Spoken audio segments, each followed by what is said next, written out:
Oh, I missed your microphone. How have you been? Wait, what did you say? Welcome back. Me? Thank you. Well, no, we have a lot to talk about as we always do. So let's go. But before we jump in, let's bring that intro. You know the drill. Hello, everyone. Welcome to the Amended Project. Wait, what? Did she really just say the Amended Project? What happened to Gen Talks? Are we in the wrong class? I don't care, man. Gen Talks talk too much anyway. Oh, honey, you're in the wrong class. But don't you worry, because Gen Talks is still here. All right, so let's begin. Oh yes, you have a question? Sure, go for it. But Jen, why did the name change? Woo! You are hitting me with great questions already, and I love it. So let's break it down. Amend means to improve or to make better. And I'll repeat that. Amend means to improve or make ourselves better. A project is something we are always working on. I'm a project. You are a project. We are all individual projects. How can I be better in this situation? How can I improve in this part of my life? And we are all working on ourselves to be better people towards the ones around us and in the world, which is how the name The Amended Project came about. Everything that is written here is to not only provide a different perspective, but to continuously make ourselves better. Now, don't you worry, Jennifer Spell with two N's is still here, along with your lovable friends, Jersey Jen with one N, and Judge Jen and Zen Jen. And she comes in sometimes too. When she really, really needs to, she'll waltz right in. But if you are new here, my name is Jennifer Spell with two N's, but I'm a Jen that spelled with one. I know it's a little complicated, but I like to keep it simple, and that's why it's, Jen with one N. So I know it's been a long time since the last episode, about a year. Honestly, it's been a year. Crazy, crazy, crazy. And the last episode, I dove into a topic called Rejection is Redirection. But I'm back and I am not leaving. A lot has happened over the past year where I had to work through several things before coming back to this space again. Which things you ask? Well, I will dive into that at another time, but no worries. But before I begin, I want you to know that I missed being here. But not only did I miss being here, I miss being with you and guiding you. Even as I write this podcast, I can't control the way you think. But what I can do is provide a different perspective for you to apply it to your life, transform your way of thinking, and to see something from a different lens. All of this is bigger than me, and I'm here to bring the truth to light so we can walk in personal freedom within ourselves and not fear the outer world, but know that we are the keys to our own healing, which begins inward, meaning our heart, which connects to the mind, and soul, where we can actually change inside. And when we do that, we can change and transform on the outside too. I also want to apologize for taking this gap of time, as there were a lot of unexpected changes I needed to walk through and situate. And I also wanted to devote more time to writing words that carry weight and have substance and not fluff. Remember, even though the name of the podcast changed, we still get to the source and root of it all. Another update, I am no longer on social media. Last year, I decided to remove myself from it since my life is not designed around my phone.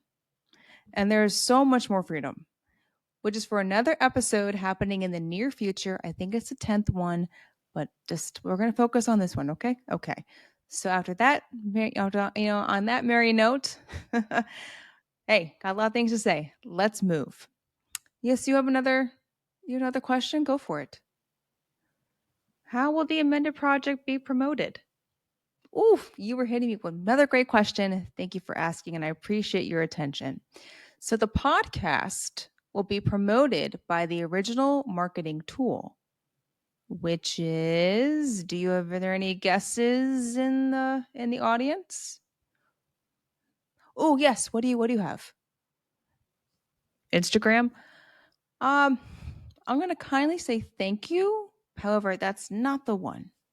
Any other takers? Oh, yes, you in the back. I heard it was TikTok. Well, hmm. If I'm silent, it's because I'm just asking myself, what did I get myself into? All right. One more guess. No judgment. I promise. Yes, you, sir. Facebook. Well, I got a lot of work to do. So let's get rolling here. All right, let's move along. The original marketing tool is word of mouth, right? Think about your favorite restaurant in the 1980s or 1990s. How did you find out about it? Word of mouth. Social media didn't exist back then. How did people hear about Disney World? Walt Disney wasn't posting on Instagram about coming to Disney and check out Epcot and all these offers we have for you and your family, right? It was all word of mouth. People sharing their experiences with others, which is the original marketing tool. Think about your favorite coffee or tea brand. How did you hear about it? Word of mouth and also trying it too. Or even your go to restaurant. Someone spoke positively about Disney or about your favorite restaurant, which is a part of the reason why you tried it in the first place. They use their mouths for the good. That being said, please feel free to share this with your friends, family, and our loved ones, and like and subscribe on YouTube and Spotify. All support is genuinely appreciated because, as mentioned before, this right here is not about me. I don't want the praise, I don't want any of that.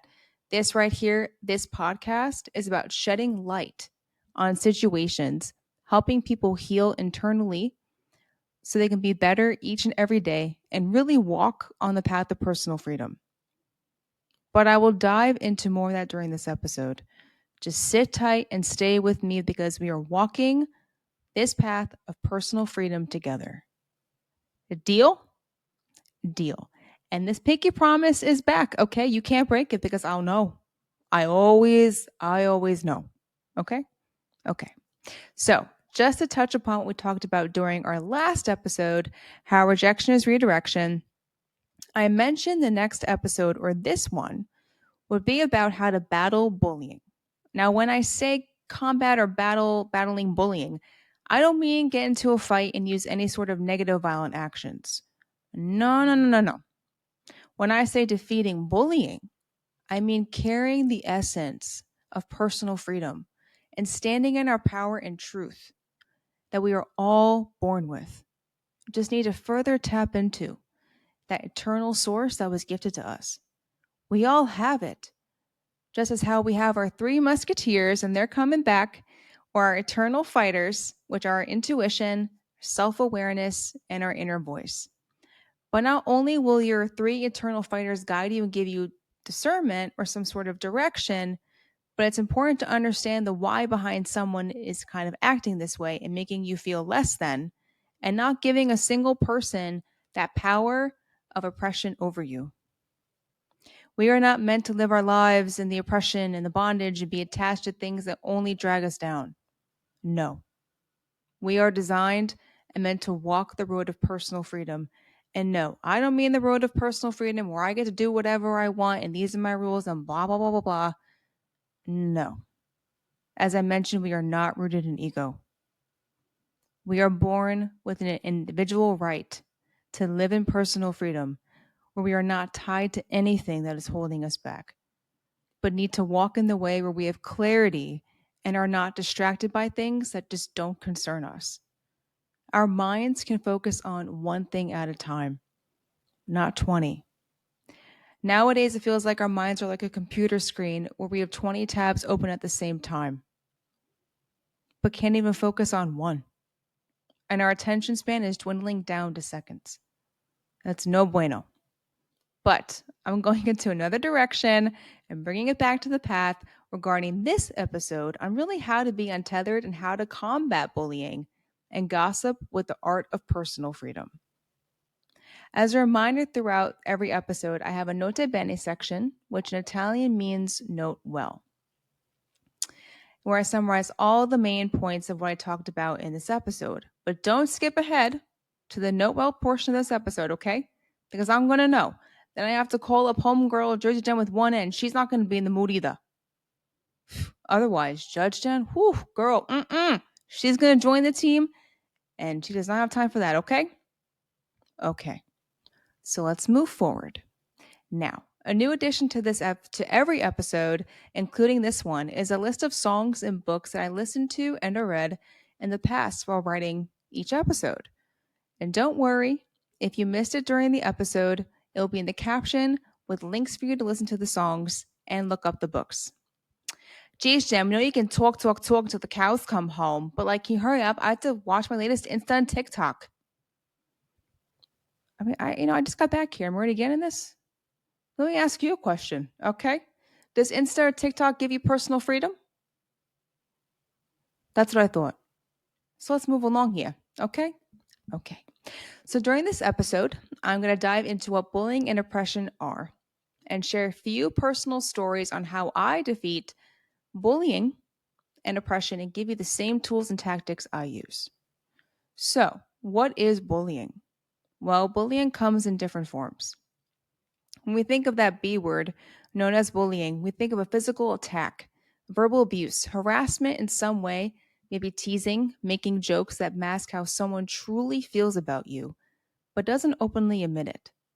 An example of that is when someone makes a joke about you in front of others at your expense and they mask it by saying, I was just kidding. It was just a joke. You take everything so seriously. Excuse me. If it's a joke, then why am I not laughing? So don't try to fool me with that, okay? Please, like so many eye rolls, so little time here. When someone makes a joke about you at your expense and you are not laughing, and your gut, remember your gut, tells you something is off about this, yeah, that's not a joke. If their comment makes you feel less than yourself, might even cause you to feel insecure about yourself, or it may stay stuck in your mind to the point where you have attached to the words and the pain that comes along with it, that, my dear friends, is oppression. Let's dive a little deeper. Oppression is a difficult word to swallow, but it is very real and causes people to be chained and attached to things that do not deserve their mental energy. We are designed, and I'm already said this before, and I'm going to repeat it on this in this episode here. We are designed to walk the path of personal freedom, have pure hearts, and to not put others down, but to build each other up. But what is oppression, and how did we get here? Oppression means unjust treatment that is caused by a need for control. An example of oppression can be bullying, and not physically, but also from verbal and nonverbal communication. Yes, team, even nonverbal communication can form the shackles of oppression, which I will also dive into later on in this episode. Other types of bullying linked to oppression are verbal communication, such as choice of words, including tone of voice, which I will reveal in this episode. So hang tight, team, and stay with me because there's so much to unpack over here. Anyway, all right, here we go. So, examples of verbal bullying might be the choice of words. And what I mean is words that pierce you, oppress you, or words that can even be used as a manipulation tactic, causing you to conform to someone's ideal image or picture of you. Well, why does this happen? Because the bully does not understand, it does not seek to understand you. So if you are slightly different in any way, the oppressor or the bully uses this as an opportunity to come after you and make you feel less than.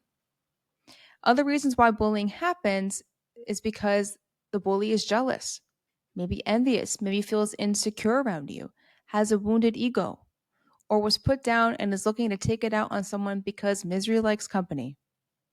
Or this person feels uncomfortable around you because maybe you have a quality that they don't have. Another path a bully can take is gossiping, and that, my friends, is a big no no, which I will gladly explain to you later on in this episode. I hate gossiping. I hate it. We are not building each other up, we are tearing each other down. So let's jump into the first example with this. Let's say your coworker gets yelled at by their boss. And without you knowing what just happened, you ask the person who got yelled at a simple question, and that person rolls their eyes at you, gives you an attitude, and talks to you in a very condescending tone, making you feel stupid, inadequate, insecure, and which really causes your mood to drop. You may even walk away thinking, where did that come from? Why is this guy such a jerk? I'm never asking this guy a question again. How could he talk to me this way? I've always been so nice to him. I don't understand. And so forth. On your way home, you may even replay that scenario in your head and might notice your mind getting a little cloudy and foggy. I get it. I've been there. And it's very, very, very frustrating because your mind tends to kind of move in another direction. But I've been there where the way I was spoken to by certain people was completely unwarranted, unnecessary, and found myself questioning them, being angry, living in fear, feeling anxious, attacked, and realizing how all of this is so unnecessary. Like, what are you gaining by hurting someone else? Right? Do you go to bed at night thinking to yourself, I am so glad I hurt this person's feelings today? It's so unnecessary. Well, let me settle down here. I'm getting a little riled up. It's probably too much coffee. What can you do?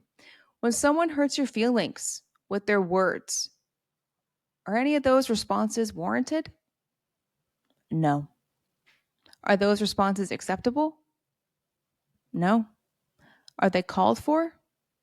Absolutely not. But let's take this approach.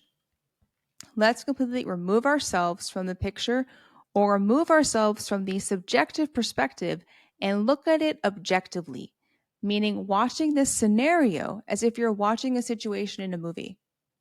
Once you remove yourself from the situation and you seek to understand the oppressor or the bully, you will find that how this person treats you is not personal and that you honestly never know what goes on behind closed doors in someone's life.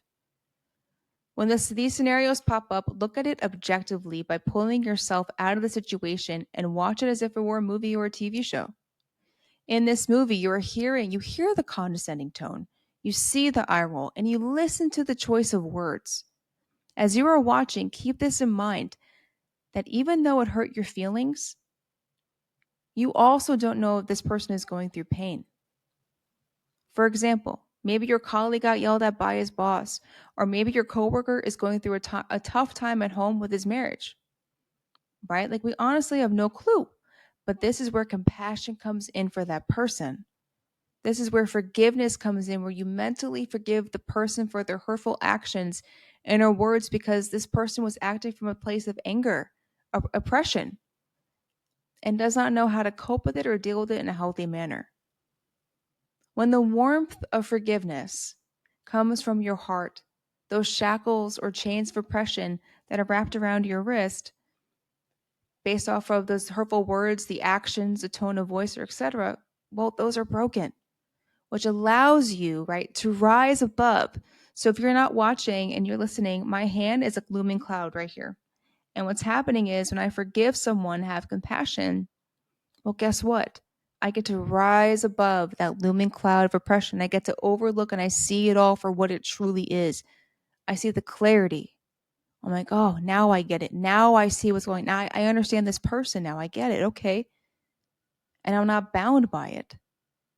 I'm not in that foggy head anymore. There's clarity and there's peace. And there's this beautiful knowing. And that's what it is. When you use those keys of forgiveness and compassion that I just mentioned, those chains really unlock themselves. And you are able to view this person in a different light and can understand them. And nothing is personal, and that within itself is freeing. And your heart feels free, as well as your mind. And that right there, team, is a gift within itself. You have the power to watch over this cloud of oppression, right? And say, I clearly see what's going on here and will not be dragged down. That right there is the art of personal freedom and power, and just makes you unstoppable. Those chains no longer hold you down, and clarity washes away the cloudy mind caused by oppression. When someone causes you pain, that means this person is in some sort of eternal pain from a certain reason and is looking to take it out on someone to make themselves feel better. An example of this is, let's say you are in a relationship with someone and your partner makes a comment about another person, and that makes you feel less than or insecure about yourself. and you start looking around at others and your confidence might start declining. Here's the deal: never let someone ever make you feel less than. Never give someone that power into making you feel you have to conform to their ways of thinking and being just to keep that person. Also, your partner should not be looking at others, and their eyes should be focused on you. Just a thought. Because if that is how this person treats you, then you are literally being shown their true colors, and it's up to you to decide if this is the path you want to take. Also, team amended, there is no personal freedom in that. If someone is comparing you to another person, making you feel less than or insecure, talking poorly about you, dragging your name in the mud, whatever it may be, well, guess what? This person or these certain individuals are not for you, and that's okay. They are not meant to orbit your world, walk down the same path as you, or drive in your lane or have a seat at your table. What you can do is say, "Thank you for letting me see you. You please stay in your lane, stay over there on your own planet, don't orbit mine. Thank you," and keep moving forward. It's self respect and personal freedom. No bondage, no attachment to other people's opinions or ways of thinking that just don't sit with you. No oppressive ways of thinking at all. If you're going to change in life, change for the better. Not because of what someone else said, not because of how society thinks you should be or to get in line and to look this way and be this way. I'm not getting in line for how someone thinks I need to be, and nor should you. Another example here. Let's say you got picked on in school. And let me tell you, okay? I'll be very vulnerable here. Let me tell you, back in the day when the sky was gray, so this is my little rap song for the Grammys 2025 coming up. I'm having too much fun as always, but I just love it. I love being here. So thank you for listening. But, anywho's, from about the age of 12 to 17, I was made fun of by kids I went to school with for the silliest things. But I never changed myself or conformed myself into the ways of their thinking. I didn't stay at home. No. Every day I got up, put on some fun outfits, went to school, listened to My Chemical Romance, and I stood on and still to this day stand on the principle of nothing can ever take me alive. During that age, I didn't understand the reasoning behind bullying since in my world, there is no room for it. There is no need for it, and it doesn't even serve a purpose. But this is not about me. I'm sharing this part of my story with you so you know that I walked through a lot of hullabaloo when I was a kid. But not once did I let it tear me down. Did it hurt? Yes. Did I have a pit in my stomach every time my parents dropped me off at school? Yes. But I went anyway. I had my friends, music, and dancing to turn to, and more importantly, I had myself. And I still have myself. If I let those moments in my life dictate, control who I am and my path, make me feel less than, insecure, and so forth, I would have surrendered to the chains of oppression, living in fear every day of the ones who bully me to only boast themselves and to stay attached and stuck in that. But I don't want those chains. I don't want those shackles, and I don't want that darkness. I want to be free. I want to rise above the oppression, look down on it, and be free. I want to see it for what it truly is. I want to forgive and have compassion towards the ones that tried to even put that chain on in the first place, because I don't want to succumb to that. I want to look over it and walk in personal freedom for the rest of my days, and that's what I want for all of you who are listening to this episode. That's where you are meant to walk to as well. And I don't mean I'm going to go do whatever I want, say what I want, and so forth. No. Personal freedom is a level of seeing everything for what it is, having morals, values, ethics, honor, and integrity, acting with a pure heart and pure intention, and not the other way around. And honestly, just speaking kindly to others and spreading that love and kindness. And it's not letting other people's opinions control your thoughts, your actions, and change who you are. Because guess what? In 5 years, it's not going to matter. All this nonsense and noise is not going to matter. So if it's not going to matter, why let it control you? Why live in this darkness of oppression when you can walk in the light of personal freedom? And once you get there, there is no turning back. When someone is attacking you verbally, making fun of you, which causes you to feel uncomfortable, doubt yourself and who you are on the inside, that person that is doing this is the victim. Well, Jen, how can you say that? You don't know what it's been like. Oh, I do. From about 8th grade to the end of my senior year in high school, I was harassed almost every year about everything under the sun, as having facial hair on my face. And this is a very vulnerable moment, okay? As a woman, facial hair on my face, my upper lip having bushy eyebrows, and my arms. Number one, I'm a 13-year-old girl.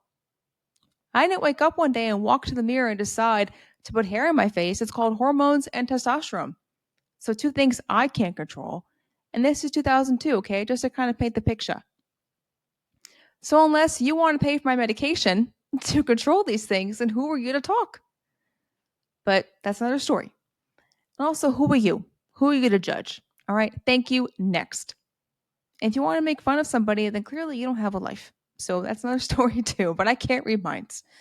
When I was a freshman in high school, and I'm telling you stories because I want you to understand that I walked through some things. And I want you to know that you're not alone or your child is not alone. So I'm going to share this story with you as well. When I was a freshman in high school, I remember a sophomore guy saying hi to me in chemistry class. And I said hi back to him. The next day, he and his friends started harassing me, and that continued for several months until I went to the principal and it was handled. Even though I had days I didn't want to go to school because who knew what I would face that day, I woke up every morning at 6 a.m., put on some fun outfits for school. And although I had a pit of anxiety in my stomach as my dad dropped me off at school, I always stood my ground and never caved in for anyone or anything. I don't have time for that nonsense and the hullabaloo behind it. I just want to live. And I know you do too. So that's why I'm here, to share the path of personal freedom with you so you too can live that way and never let anyone or anything ever kill your spirit or take you alive. I know I'm telling you a lot of stories because whoever is listening, I don't want you to feel like you are alone. And if you or someone you know was walking through something similar, well, this is for you. So, this is a fun story. When I was in high school, My Chemical Romance, I'm from New Jersey, just a little, reminder. My Chemical Romance was my favorite band. And still to this day, I get into My Chemical Romance or my MCR moods from time to time, since they're from Belleville, New Jersey. I mean, I got to root for the home team. I got to support my peeps, right? But anywho's, when I was a senior year in high school and during my global science class, I was made fun of for listening to them and for them being my favorite band. During this time, I remember thinking, how does it make sense that someone is going to make fun of me for having a favorite band, right? Like, why does it matter to you what I listen to? Why? I don't understand. Does My Chemical Romance list really affect your life? Does me listening to them really hurt your feelings? No. Does it really bother you? No. Do I care what you listen to? No. So what's the deal? I'm from Jersey, okay? However, it states in the book of John, verse 8-7 in the Bible, let him who is without sin among you be the first to throw a stone at her. Meaning, who are you to point a finger? Well, who are you to judge someone? You don't have that say, right? Who are you to judge someone? You have one finger pointing out, someone you have three fingers pointing back. Take a look at yourself in the mirror first. Who are you to judge others? No one on this earth has the power or right to judge. Not even Judge Jen. The only one true judge is the man upstairs and not the guy, my neighbor upstairs, okay? He loves to move his little furniture around. I mean, but at least he's consistent. That's all I gotta say about him. But back on track. And no, not your boss, not your coworker, your family, and so forth, and not me and not you, but the true man upstairs. He is the only judge. When you point a finger at someone else, judge someone else due to a mere lack of understanding, insecurity, envy, jealousy, misery, or whatever it may be, take a look at yourself in the mirror first, because then you will see if you truly have the authority to judge. Deal? Deal. In my eyes, it's unnecessary, but looking back, maybe this person was in pain and suffering because, hey, sometimes high school can be tough. But the point is, maybe the person was operating out of a place of insecurity and was going through their own personal storm where they felt uncomfortable in their own skin. And the only way to make themselves feel better was by making another person feel uncomfortable. Something to keep in mind is when the bully is throwing his or her little arrows of attack at you, remember, you don't know what that person is going through in their own lives. Does it make it right? No, not at all. But this is to guide you onto the road of personal freedom so you are not weighed down by this noise that only creates nothing but fog in your mind and stirs up negative energy in your soul that is not worthy of your time. Because what you focus on, you become. Now I'll repeat that again. What you focus on, you become. That mental fog does not bring you clarity and does not bring you light. Remember, we want to walk in the light. Due to having compassion in my heart for others, even the ones that kind of throw those little digs at me, and letting their bitterness and their actions or words consume my heart, I tend to turn that around because I don't want it to operate around my life. Sorry, anger, hatred, and bitterness are not a part of the path and journey to personal freedom. They're just not. In a personal favorite book, and I actually have it right over here. I'm going to grab it. It's called, hold on, I got it right here. It's called The Four Agreements by Miguel Ruiz. And this author discusses four main agreements to apply to your daily life. A little backstory on this one, too, more story time. Back in 2017, during my time in pastry at Amaret's Patisserie, one of my coworkers, Sarah, so Sarah, if you are listening, this shout out goes to you. But Sarah recommended a book to me that changed her life. And I remember buying it immediately. This book is called The Four Agreements, and I didn't open this book until New Year's Eve of 2022. 2022, right? But hey, I'm a firm believer that the right things or books in this situation come at the right time. And this book definitely jumped out at me at the right time, just when 2023 was hours away. Anywho's, back to the book. So, the first agreement of the four agreements, which really resided in me, is be impeccable with your word. If you have the book or are interested in reading, the first agreement starts on page 26. On page 33, Don Miguel Ruiz breaks up the word impeccable in two parts by stating impeccability means without sin. Impeccable comes from the word, from the Latin, the word peccatus in Latin, which means sin. The I am in impeccable means without. So impeccable means without sin. This means that when we are impeccable with our word and what we say, we don't speak negatively about someone, don't gossip about others, or put anyone down with the words because words are powerful and have the power to put an end to someone's reputation and honestly can bring death to others too. On page 34, Don Miguel Ruiz mentions, I have this in quotes here, being impeccable with your word is the correct use of your energy. It means to use your energy in the direction of truth and love for yourself.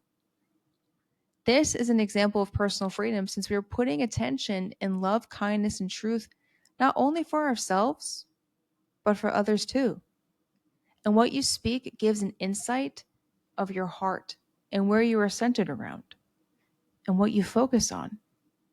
That's where our attention goes because what we focus on, we become. What our energy goes into develops patterns, routines that we may be unaware of. So the more we speak negatively, talk poorly about others, the more we keep dwelling in a place of negativity where we wake up to it every day. And we also go to bed we go to bed at night thinking that same pattern, that same cycle. And we think this is normal. But let's flip the script and walk on the path where we are not speaking out of anger, hatred, insecurity, judgment, and or negativity.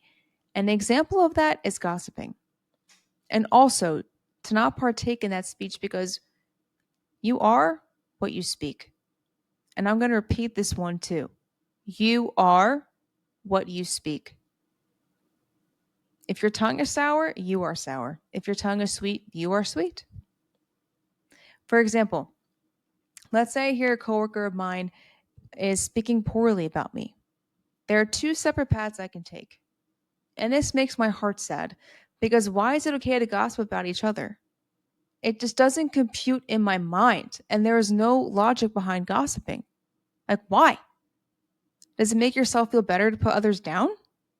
And if so, how long does that feeling last for? 2 seconds? I can either walk under the looming cloud of oppression where I let this person's word dictate my emotions, how I act or think about myself, and form an attachment to those hurtful words, or I can remove myself from the situation, look at it objectively, right? Channel the art of forgiveness and compassion to really cut those chains of oppression, where I can walk in the light and live in the truth of who I am. We all have a choice. And I just hope, and I really do hope here, that we use all the tools of forgiveness, compassion to cut the chains of oppression and really break free from those shackles that are burying you in the burden and causing your head to be heavy and surrounded by this looming cloud of noise and fog that you're just not meant to walk in. Did it hurt when I found out that my coworker was talking about me? Yes. Am I a human being? Yes, I have emotions, right? I have my ways of being. But the key takeaways are not to let that person control or dictate my emotions or your emotions. To have access to your inner peace in your world. When I heard this person, I heard what this person said, I knew what their agenda was. And after reflecting on their intentions, I realized it came out of a place of promotion and envy. And that combination is not healthy. So what did I do? I say, you know what? I see you. And I help this person anyway, regardless of what they said, because when someone acts from that place, this person is lost and operating out of a place of jealousy and greed. And that, my friends, is a no-no. So does what this person said make it right? No. But when you have inner peace, you have personal freedom. When you have a deep capacity of forgiveness and compassion for others, you have the ability to see someone for who they truly are. And guess what? You feel better. You feel at ease and peace. And that right there is so precious. No cloudy judgment, no chatters of the mind. Instead, the fog disappears. You can see clearly and move forward with your life. That being said, let's dive into some of the tactics I use when I'm faced with a bully or possible oppressive situation. Another tool you can apply to channeling personal freedom is thanking the person, which you don't have to do in person, but you can do it in your mind. You have a question? I know I'm talking a lot here. Please, can you ask whatever you want? But Jen, why would I thank someone who hurt me? That's a good question. Any other questions? Oh, yes, go for it. And how do I trust them again? That is a wonderful question because you were hitting it. You're listening. Thank you so much. So that is a wonderful question because when you thank them, you are allowing personal freedom to enter in. And let me explain. I'll give you a small example. So one example that we all experience during driving is getting cut off by another driver. So I'm going to paint the scene here. Okay. Imagine you're going the speed limit, let's say on I-4. And don't even get me started on I-4. All right, too many headaches. And that road, the road is not even colorful, right? Like, can it be like Rainbow Road from Mario Kart? Can you add a little color here? A little purple, little blue, little pink, little green? No? All right, well, it's just me. Anyway, let's move on. I tried, but no one wants to listen, so okay. So if you are driving, right, you're driving the speed limit, taking your time on the road, keeping your distance from other cars, right? Listening to your favorite song or podcast, such as The Amended. I'm just kidding. And as you look in your rearview mirror, you notice someone is tailgating you. Eventually, the driver behind you gets impatient because you are not speeding up or switching to another lane. Well, what happens? The driver hurriedly moves into the next lane, speeds up, cuts you off, and they keep speeding as if he's beating Bowser in Mario Kart and wants to win the gold cup. Right? Well, what are you doing? But how do you respond? Well, there are two different roads or response types you can pick from. The first road is you take it personally. You get upset, you start cursing, and this one experience defines the tone and the mood for the rest of your day without realizing this one situation is controlling your emotions. As soon as you get to work, you may even vent to your coworkers about what happened until it is out of your system and it might even stir in it for a little while before the bubbles of anger dissipate. Now let's take another approach. You're driving along, going the speed limit, and someone tailgates you, trying to rush you to speed up, loses their patience, and cuts you off. Well, this is the approach that I take and will gladly share with you. When this happens to me, I do two things. First step, I say to myself, well, if I get a speeding ticket, this person's not going to pay for my ticket. And then I think to myself, it's not personal. This person doesn't know who I am, and clearly he or she values getting to their destination faster than the safety of themselves and others. And I thank this person because now I see their true colors and would rather have that driver in front of me and away from me instead of being in the lane next to me or behind me. From there, a wave of calmness comes over me, and I'm able to drive along in peace and go about my day in peace. No one on this earth can control the actions of others, and nothing in this life is personal, since everyone is in their heads. So why take anything personally? If I let that one experience define my day, I'd be attached to it, oppressed by it. I might even think that everyone is only out for themselves. You see the dangerous domino effect that sort of oppression has? But when you channel the art of personal freedom by seeing the actions and traits of others or the character of others, you thank them because you clearly see who they are. And guess what? Those traits have nothing to do with you. And all of a sudden, as those chains of oppression I talk about, they fall away. As you rise up above the darkness of oppression and you walk on the path of personal freedom. You have the clarity and are able to look down upon the situation and see it for what it truly is. And when that happens, you have a clear mind, and no one can take that away from you. This thought process can be applied to multiple situations and not just when you are driving. So, another kind of scenario where this could be applied to is at the gym. So, even at the gym, although there are moments when I'm in a rush, if a person is about to walk in front of me, I stop and let them go because maybe this person is in a hurry and has 10 or 20 other things to do. And also, the machines and the weights aren't going anywhere. The more your mind operates under that mentality, then the less anything will get to you. So you can really walk in peace and with personal freedom and not be bound or tied to insignificant things that just don't deserve your attention and will only drain your energy. To bring it back to the Four Agreements by Don Miguel Ruiz, the author takes a deep dive into the second agreement called Don't Take Anything Personally, where he explains how everyone is in their own minds. So that someone whoops, so that someone so what someone says to you or how someone treats you is a direct reflection of themselves, meaning their heart, their intentions, their own ways of thinking and upbringing are revealed.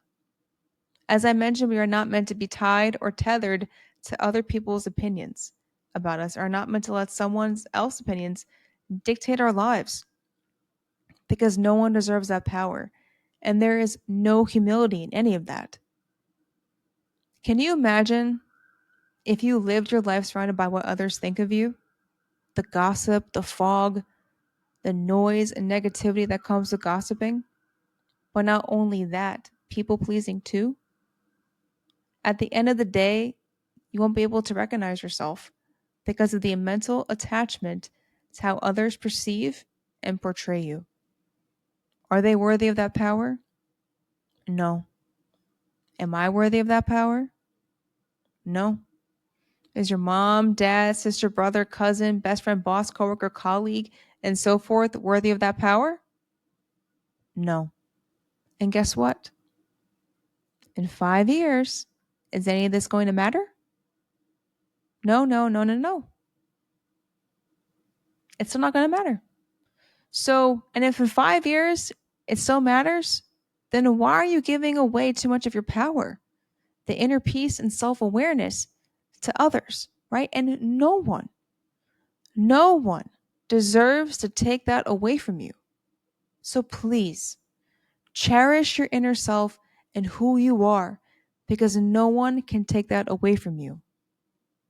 And please note, I have no anger attached to any of these experiences in my life because I'm not a victim.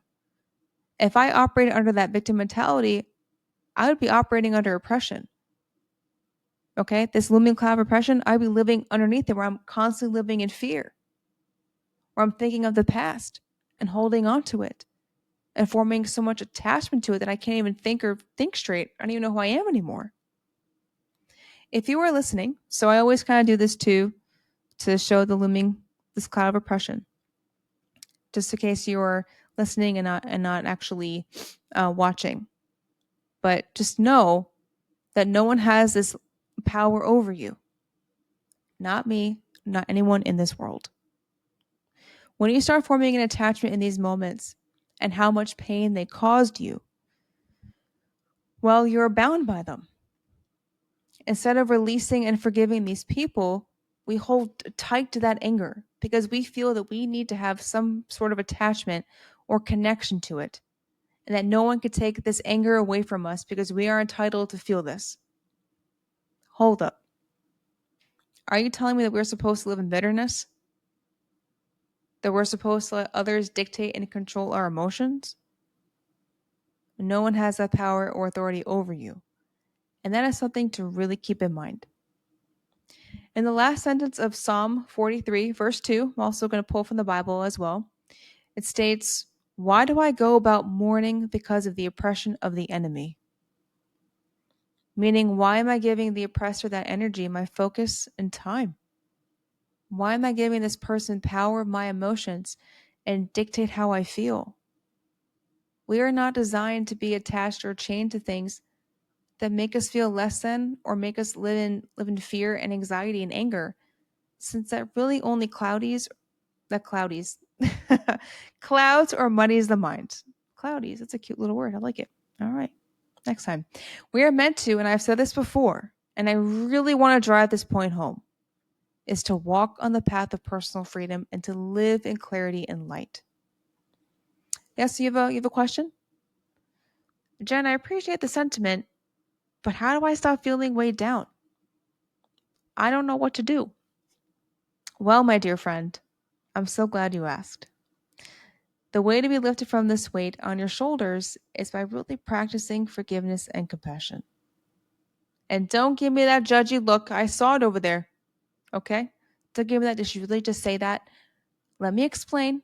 I'm trying to help you here. My gosh. Any appreciation? I guess not. Anyway, forgiveness is a tricky topic, but really needs to be mentioned.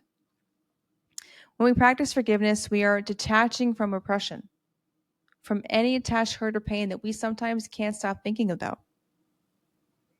But Jen, how can I forgive someone when they truly hurt my feelings to the point I don't trust them? Well, that is a wonderful question. And I truly appreciate your bravery by asking. So many questions. I love it. Sometimes when we get hurt by someone that we trust, we immediately are in pain.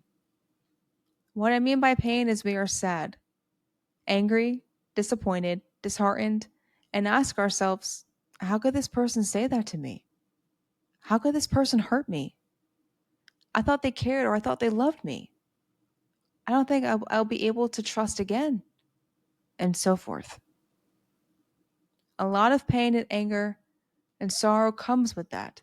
And practicing forgiveness can be a tricky topic because when we are in pain and don't forgive, we hold on to those reins of pain because we feel entitled to be angry and not be in a place of forgiveness. And that's okay. We have to feel it to heal it and move into a steady and strong space of forgiveness. When we don't forgive, we are staying attached to that situation that really caused the pain to begin with. And then those chains that I talk about, the chains of oppression, are cuffed. And this is real. Okay. It causes you to stay stuck in the bitterness, the anger, and sorrow. When those cuffs are on, you can't move forward in your life, and your thoughts are consumed by the certain situation you are in. And what I'm about to say may be difficult to hear, but please know I'm only saying this to help you. When someone hurts you, take a moment to remove yourself from the situation and say to yourself, forgive them, for they don't know any better, and let it be. Because when you don't forgive, roots of anger and bitterness come in, and those chains I talk about, they become tighter. How can you feel lighter and free with those weighing you down? You just can't. I understand it takes time to heal, but eventually you have to get to the point where forgiveness is natural to you. This is where we practice personal freedom by the power of forgiveness, because if the man upstairs can forgive, then why can't we? It's not in our power or say to not forgive. It's in our right to have compassion and forgive others, even though we may be hurt because we don't know what is going on behind closed doors in someone's life. Keep that in mind. We don't know what goes on behind closed doors in someone's life. When you are in freedom, your heart dwells more in the light. The mental fog disappears, and you can see clearly and move forward with your life. In your question, you mentioned trust. And I know you mentioned it earlier, how can you trust someone after they hurt you? So something else to keep in mind too is when you lose trust for the person that hurt you in some capacity, thank them for it. Because now you see the person for who they truly are, and you get to decide if you want to let them orbit your world or not. Thank them for revealing the truth, because now you see the person for say who this person is, right? And you can protect your inner peace. And remember that you are being saved from something that is not meant for you. So I know I shared personal stories, but I'm going to share some more. And I know this is a heavy topic and a lot of information is just really being placed here. But it's only because I want to help you as much as I possibly can. This is not about me. I don't want any kind of pity. This is not about me. This is about you. So let's continue. For example, another story. One time at the gym, I was supersetting or going back and forth between two different leg machines. So for me, supersetting is more efficient at the gym and I feel faster. As I was going back and forth on two different machines, I remember another gym member asked me how long I had left on the leg extension machine. And I said I had 2 more sets left. As she patiently stood there waiting, another gym member asked me how many more sets I had on the second machine, and I said I have 1 more set. When I said this, his tone immediately changed, and he started scoffing and shaking his head and saying, "Can you believe this?" And when I saw his reaction, I said, "You can have it." And he calmly said, "Thank you." See how the tone of voice changed when he got his way? He went from huffing and puffing from not getting his way to being very calm when he got his way. And when he got what he wanted, which tells me he is used to getting his way, and the one time he didn't, the peaceful side quickly transformed to anger and annoyance. When this happened, there were 2 different roads that I could take, right? I could take the road to the right where I meet him where he's meeting me in terms of the annoyance and the angry tone, and let this 1 minute of time ruin the rest of my day where I tell everyone what happened to me at the gym, say hurtful things, about this person, speak poisonous things about him, right? Which is gossiping, which I'm going to go into more later on in this episode. I could become very angry and slowly forming those chains around my wrists where I am subconsciously stuck in it. See the domino effect? Or I could take another approach by walking on the path of peace and kindly say, you can have it and move on about my day. For me, it's not worth getting into an argument over a machine at the gym because the equipment isn't going anywhere. And I'd rather let the person have it so we can all move along with our workouts in peace. But that experience revealed a lot to me about that person's character. I don't know this person's past, childhood upbringing, morals, values, or anything, nor does he know anything about me. All we have in common with each other is that we both live in the same state and go to the gym. And that's it. Although the reactions were hurtful, I said to myself, forgive him, because he doesn't know any better. And I started analyzing him, and not in a spiteful way, but in a way to understand his personality. Maybe he's in a rush. Maybe he's not used to not getting his way. Maybe he's rooted in anger. Or maybe something happened in his childhood that he never broke free from, which is the catalyst for his temperament. Maybe he is in pain or suffering from something that frankly we just don't know about. But he must be in a lot of pain to project and pour that onto others. He must be operating from some sort of framework from the past, or maybe he is quick to anger because of something in his past. But that is a mystery that I don't need to solve because the change in the tone of voice, the remarks, the scoffing, the shaking of the head said it all. After that situation, I walked away and I remember saying, rude, but then forgave him in silence and kept moving along. I had to get it out of my system. But I just remember forgiving him in silence and moving along. Did I let it get to me during the rest of the workout? No. Did I let it be a catalyst for the rest of my day? No. Did I give it any power? No. I didn't let this one interaction set the tone for the rest of my day. Because why should I let someone control my emotions? There's no point. Something I recently dealt with is finding out that people were talking about me behind my back. I remember laughing. I remember laughing when I found out. Because even though it stings and hurts your heart when someone says something bad about you, it's actually kind of funny. Because in 5 years, it's not going to matter. It's all temporary. And if I give any weight to these words, right, pour my energy and focus to what this person said, it would only make me feel worse. And I'd be placing the heavy weight of this person's words on my shoulders to the point where I'm being dragged down, where I'm feeling oppressed or walking in fear and discomfort because of this person, where I'm giving my power away to this person and pretty much handing over the key of my emotions and saying, hey, here you go, control how I feel. Here's the deal. No one has that power. Deal? Deal. If I let everyone's personal opinion rule and dictate my life, then I'm pretty much living out of fear and to appease them. I'm not signing up to be a people pleaser. Are you? I'm not doing that. And I don't expect you to do so either. Oh, yes? You have a question? Sure, what's your question?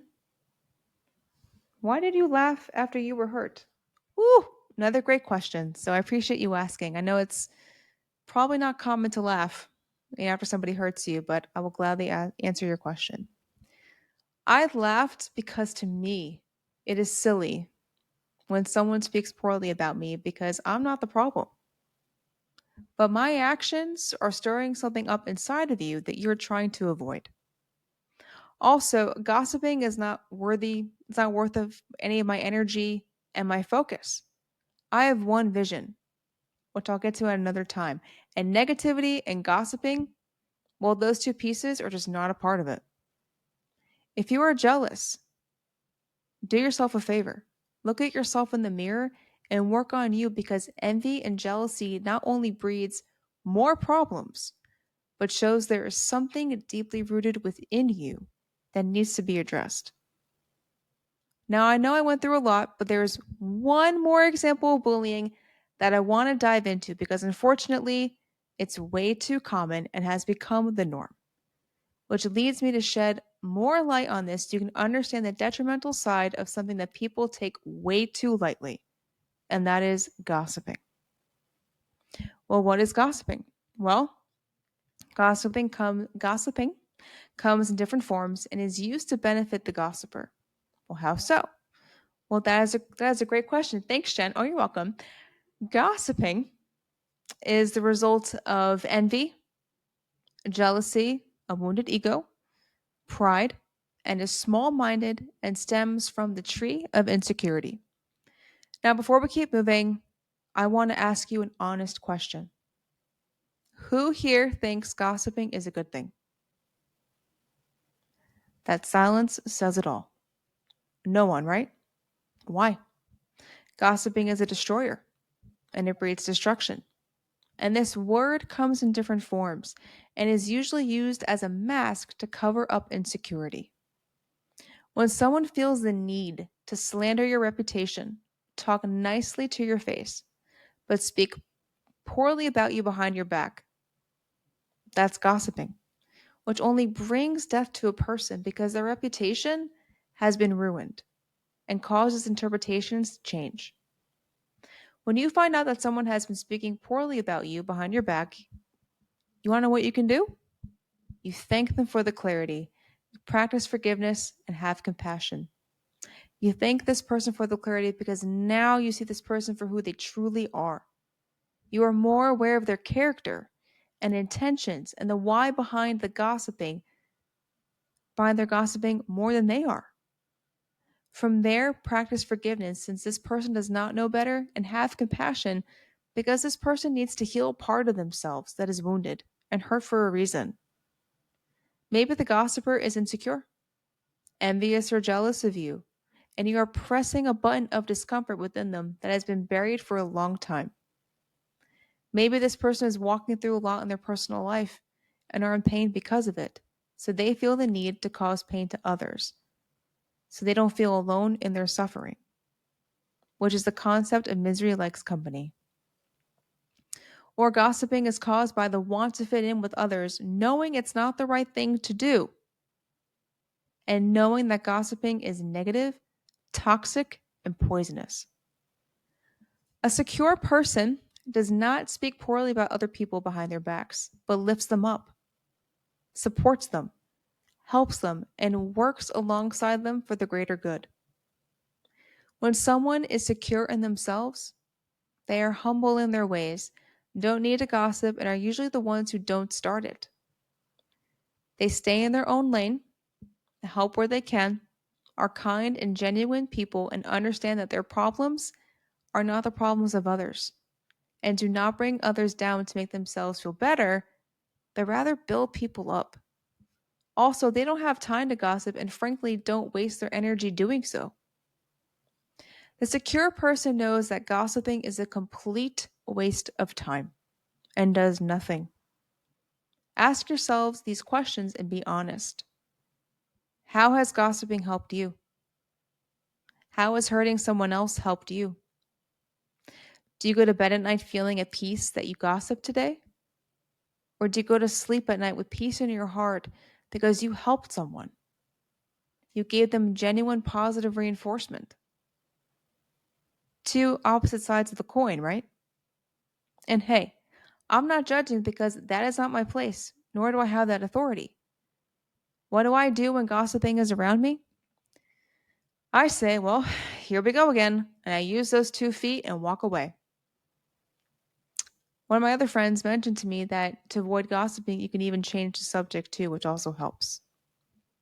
Oh, yes. Ooh, you have a question? Go for it. What's the question? Mm-hmm. Okay, here's the question. But Jen, what happens if one of my friends, and please correct me if I'm not saying this correctly, okay? What happens if one of my friends is gossiping about me behind my back and they decide they don't want to be my friend anymore because of it. What do I do? That is a beautiful question, and I'm going to start crying here because that's such a great one. Thank you. And thank you for your bravery too. If you lose a friend because you choose the path of no longer gossiping, then guess what? The truth was revealed to you, and this person is not your friend. Also, your friendship was not built on a solid foundation to begin with, and it is very clear that this person no longer needs to be in your life. Is that a painful realization? Yes. Are you going to mourn the friendship? Yes. Are you going to feel victimized? Yes. Although it hurts to lose a friend, my advice, which is the theme of today's topic, is to say thank you, practice forgiveness, have compassion, and keep moving forward. By thanking this person, you're thanking them for the truth. You're thanking them for revealing their true selves to you, and it's your decision if you think this friendship is worth saving. If this quote unquote friend here, right, is gossiping about you, well, that's not a friend at all. A friend is someone who lifts you up, supports you, believes in you, stands by your side, and wants nothing but the best for you. And the feelings are mutual. There is no room for gossiping.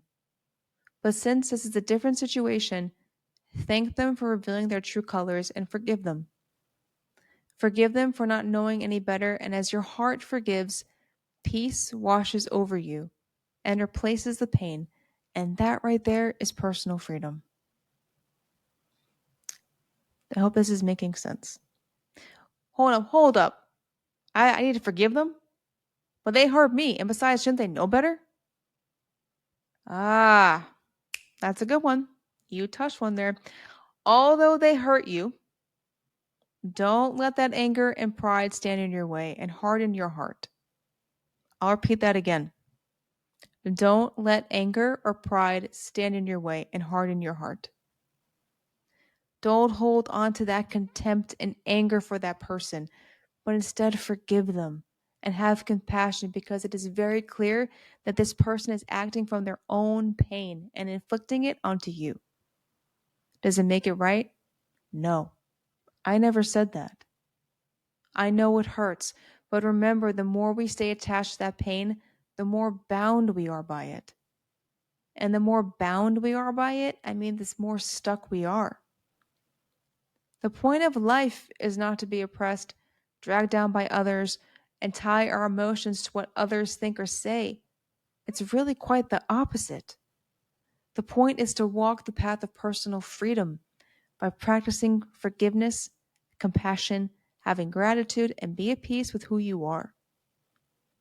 And when you have that peace, you have it all. You don't need to worry.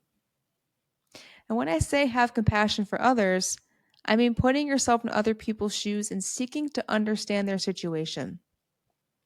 Seek to understand what is going on behind closed doors and with that person's life. I'm not saying to keep this person as a friend, but what I'm saying is understand what happened to them which caused them to gossip. This person might be in pain.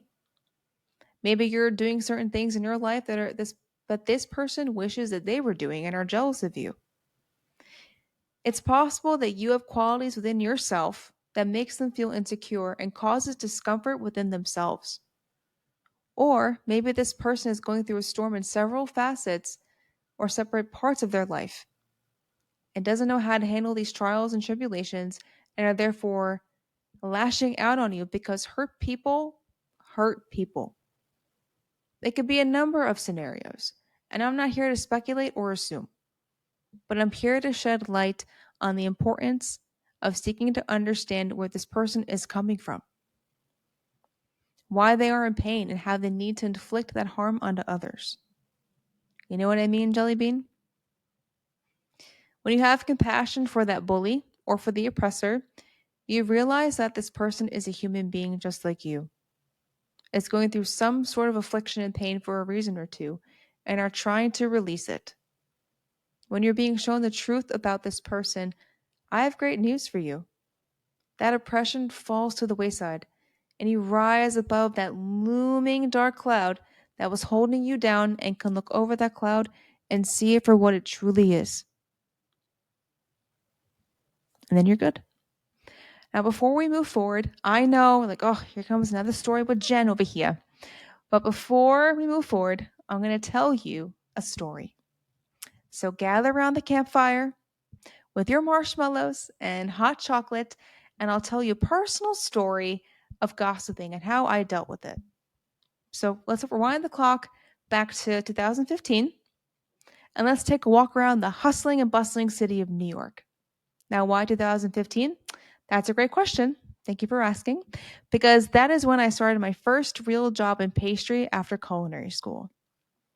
And now, as I share this story, remember this was my first real job in the industry, meaning everything I'm learning is new.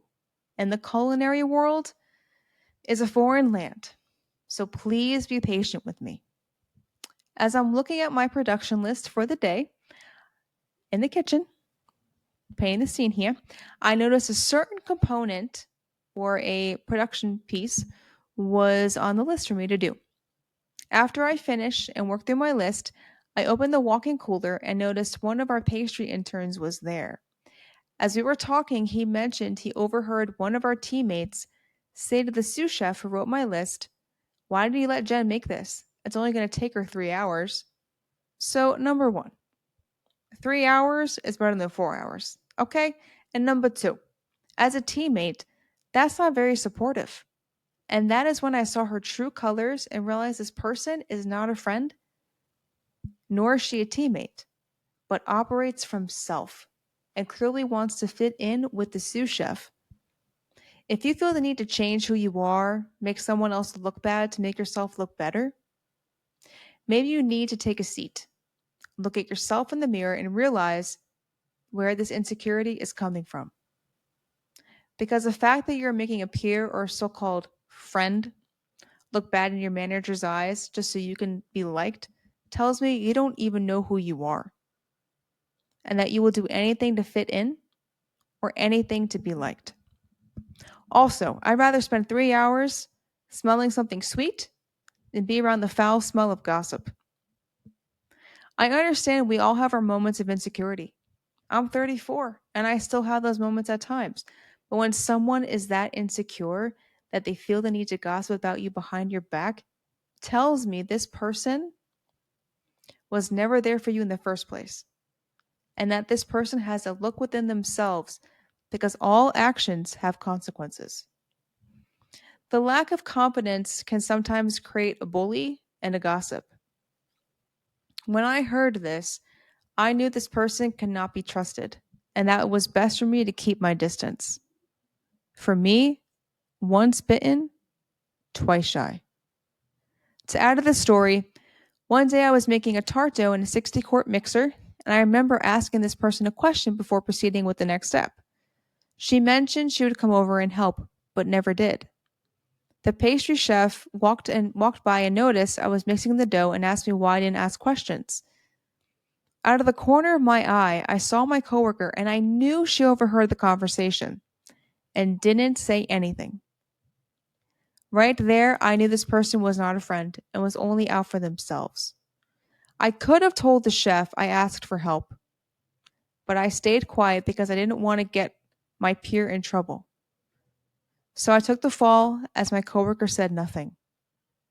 Later on that day, I received a text message from my coworker apologizing for what happened, and I didn't respond. We decided to meet up for coffee to talk, and after she apologized for what happened, I brought up both scenarios with the tart dough and the 3-hour comment and flat out said, "I don't trust you." The fact that you didn't stand up for me and made that comment about me taking 3 hours to make something tells me I can't trust you. We are a team and are supposed to support each other. My peer confirmed the pressure she was under and how she was trying to be friends with the sous chef, which tells me that this person's intentions are not pure. And she was willing to make others look bad so she can look good in the eyes of the sous chef. My question is, though, where is your compassion? If you noticed I was struggling or taking too long to complete a task, why didn't you help? Why didn't you seek to understand or help me find ways to become more efficient? Also, why are you bringing people down instead of genuinely supporting each other and raising each other up? I don't understand that. Why aren't we discussing the science of baking, the ingredients, the process, or coming up with new ideas? For as Eleanor Roosevelt said, great minds discuss ideas, average minds discuss events, and small minds discuss people. So clearly, we are missing the point if all we do is talk about others. How about we discuss focusing on creating work and making the world a better place, on creating and making things just better and build from there? How about we let bygones be bygones and lift each other up? How about we seek to understand and just build from that point, from that cornerstone? These are merely thoughts that I am sharing in hope something will click and you'll run with it. This doesn't just apply to baking and pastry, but in any workplace relationship and even at home. Seek to understand, watch the words you speak, and build each other up. When we build each other up, we work together to be better and stand in unity. Just a thought. Another detrimental side of gossiping is the aftermath, which is when your mind starts to race.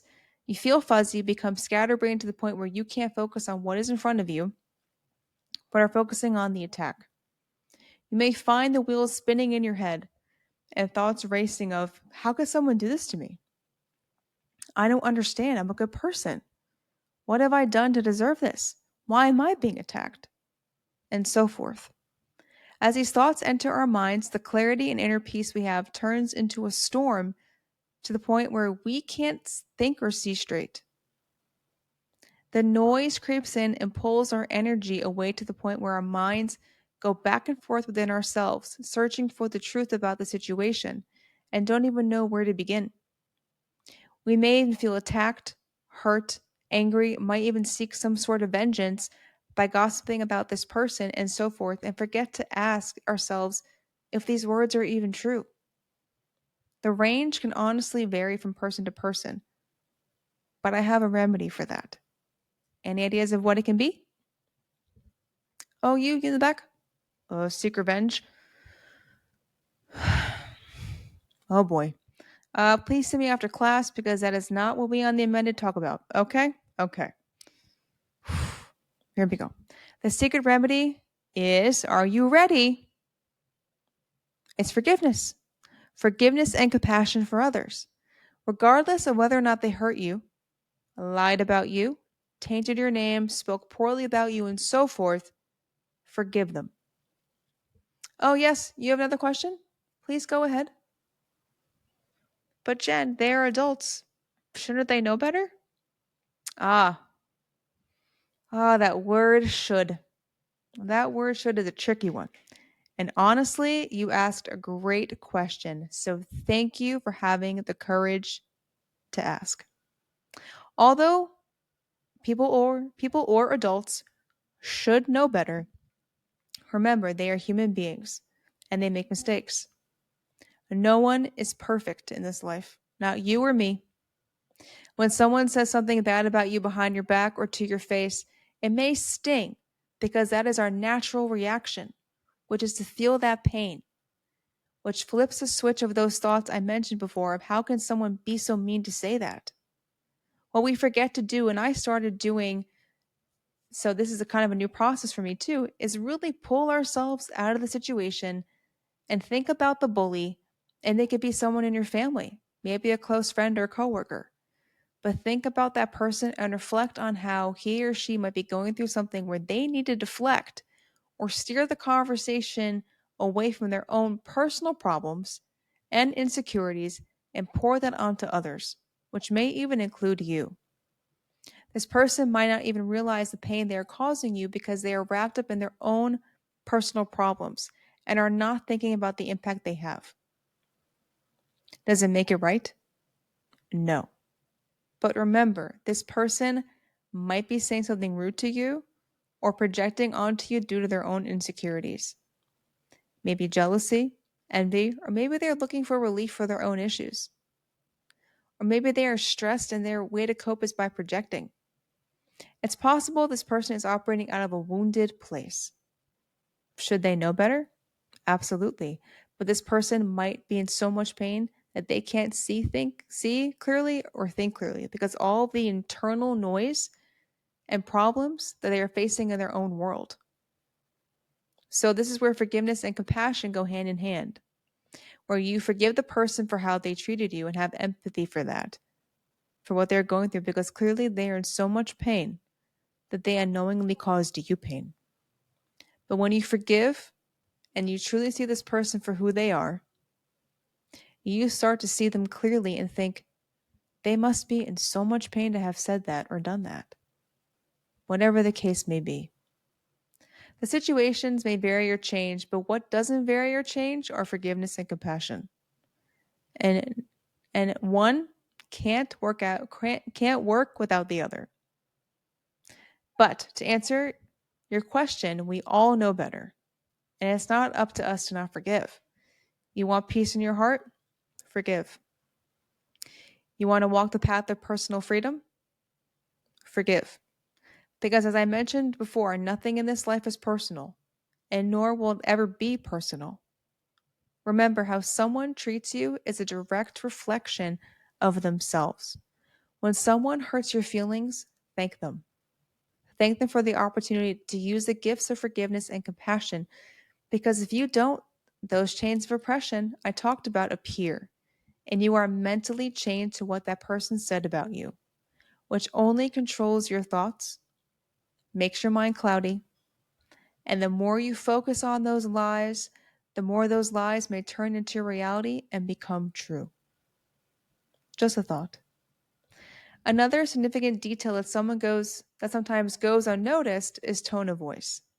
Now, tone of voice is an example of verbal communication and paints a picture of how someone truly feels.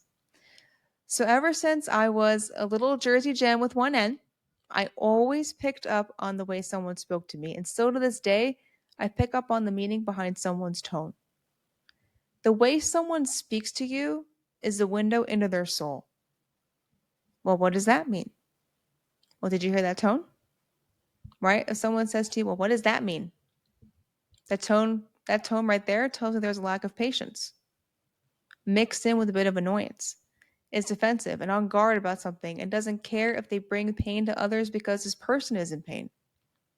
Another example is, let's say you ask a peer or supervisor a simple question and they respond to you in a condescending tone, which stings you, making you feel inferior. This might even drag your day down and look at this person in a negative light. But hold on. Let's pull ourselves out of the situation and look at it objectively. Imagine you're watching this scenario in a movie where you can analyze the interaction. From there, you can watch how this person spoke, right? How they speak. Put yourselves in this person's shoes and understand why they spoke to you in that way.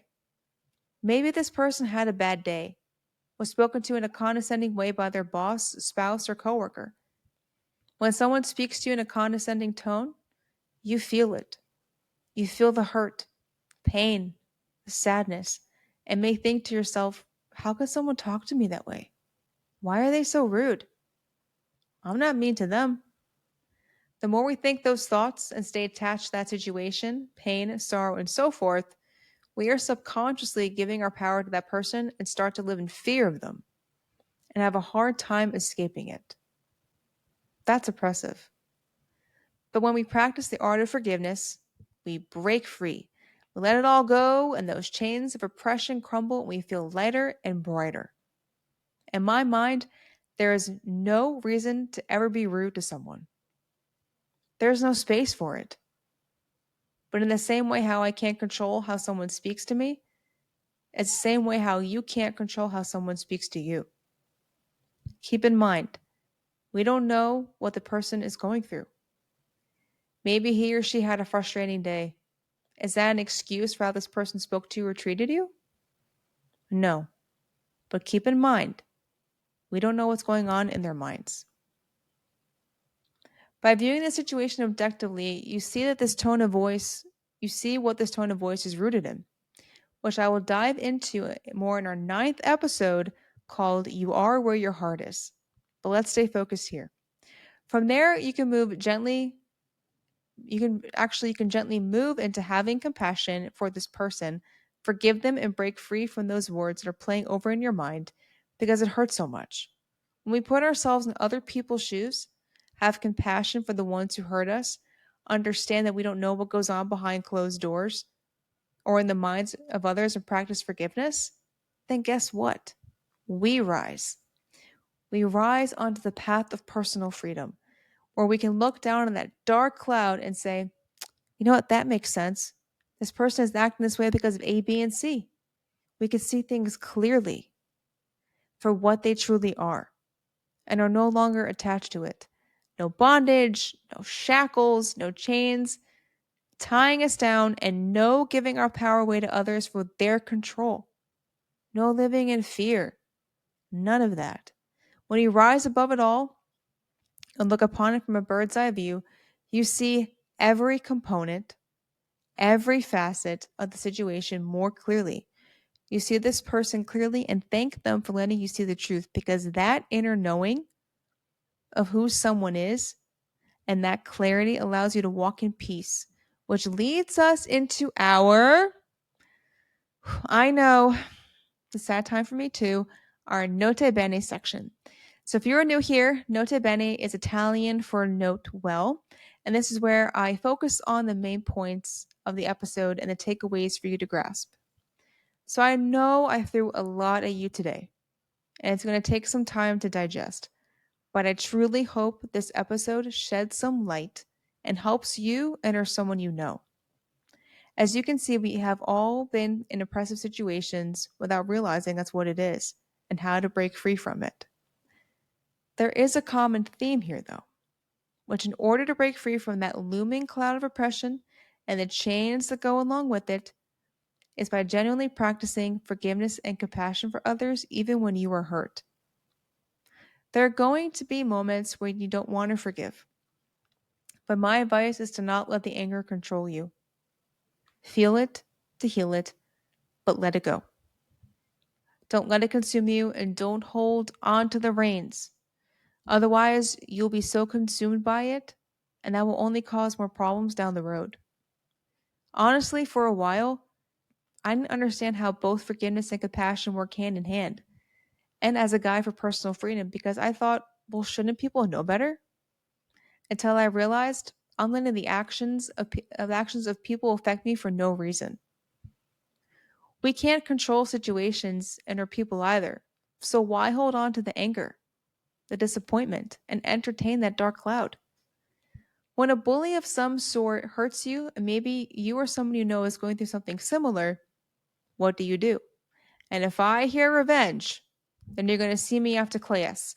And Jersey Gem with one end is going to show up, and we don't want that. She scares me sometimes too. Okay? But what do? You don't judge. Don't judge, as Book of John 8:7 from the Bible mentions. Let he without sin cast the first stone. You pull yourself out of the situation by getting out of your own heads and look at things objectively. That's a huge step. The ability to not judge and remove ourselves from the situation, seek to understand the bully or the situation, and practice forgiveness and compassion. For me, I'm a visual person. So I have my key of forgiveness and my key of compassion, and I can use them to unlock those doors and channel both. When we use those keys, a sense of gratitude will wash over you, since you're able to see the person or situation for what it truly is, and have clarity, peace, and may even find yourself having compassion for what the person is going through. When we look at something from the outside perspective, it paints a picture of what this person is like, and it's up to you to decide if you want to see the forest through the trees. I could sit here all day and tell you, but you have to decide. You have to listen to that inner voice, trust your gut, and be more in tune with self-awareness. This is my wish for you, which is to listen to you and not let people and situations dictate your emotions and reactions, and for you to listen to you. Something else to remember is the negativity fueled behind gossiping and how it is rooted in pride, a wounded ego, jealousy, insecurity, immaturity. And frankly, no one has time for that. Unfortunately, we live in a world that thinks gossiping is normal, but in reality, it's a disappointment. There is no judgment. This is just for you to take a deeper look into where gossiping comes from and why there is no need to hurt someone or put them down for some sort of benefit. Once again, there is no logic behind gossiping, and honestly, it disturbs peace and is flat out noisy. And if you are the gossip, I'm solely here to shed some light on the root of gossiping, and maybe it needs to go. Life has its challenges at times, and we don't need to add more to the mix. So watch what you speak, for what you say is the keyhole into your soul. As stated in the Four Agreements by Don Miguel Ruiz, the first agreement is be impeccable with your word, which starts on page 26, which means speak without sin, and remember the infamous words of Eleanor Roosevelt. Great minds discuss ideas, average minds discuss events, and small minds discuss people. And be relieved you have the self-awareness and strength to walk away. Also, what you focus on, you become. Remember, what you focus on, you become. So if you focus and obsess over something, you will become it. If you focus on what that person said to you or how that person made you feel for a long period of time, you are handing your power over to that person and welcoming that cloud of oppression. Don't let that happen. Don't stay stuck. You're on the path of personal freedom, and it's time to rise up and to move forward and continually walk, and it's for us to walk freely in our days. Until next time on the amended project, where we focus on how you are where your heart is, I'm not going to give anything away because you have to stay tuned. Wishing you all peace, light, and love. Until next time, take care. Bye.